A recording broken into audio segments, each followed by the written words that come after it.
matapang 2025, abangan nyo. Hindi ko alam to guys kung anong prutas, ngayon lang ako nakita ng ganito. So yan guys, matapos na yung 2024, so 2025 na ngayon. Ito po yung natira sa aming mga pagkain, no? So prutas na lang, mayroon din mga pagkain nga na doon sa rip nilagay ko para hindi mapalis. So prutas namin guys, ito yung cake. Wala akong nagbibiyahe ngayon, muli-muli. Kumain lang tayo dito ng cake. Tapos yun, yung kape. Ayan, pares ko kape guys. So ayan lang, cellphone. So wala akong biyahe ngayon guys kasi relax muna tayo. Isang linggo na akong nagbibiyahe, walang pahinga. Wala mo nang vlog sa mga pag-deliver natin. So ito lang yung pinag-aabalahan ko ngayon. Nanood sa cellphone. Ayan, YouTube muna guys. Tapos yung kape. Yan. Pares dito sa ating cake. May soft drinks pala doon pero matamis. So yung pares ko guys sa cake, kape lang, medyo matapang. Hindi lang yung asukal na nilagay ko dito. Abangan nyo yung mga bago kong mga vlog siguro.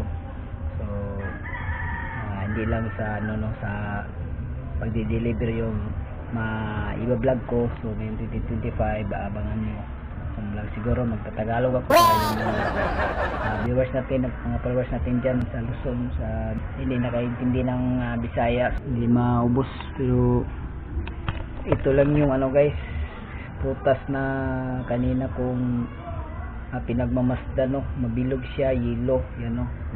Yellow. Yellow. Hindi ko alam to guys kung anong prutas, ngayon lang ako nakita ng ganitong prutas. Para siyang orange pero hindi po to orange. Mabango siya guys. Ito guys, mabango.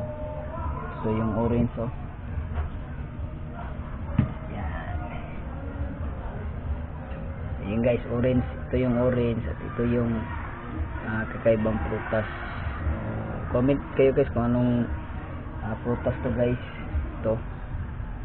Hindi ko alam kung maasim ba to o matamis. Ito is Chico. Yan.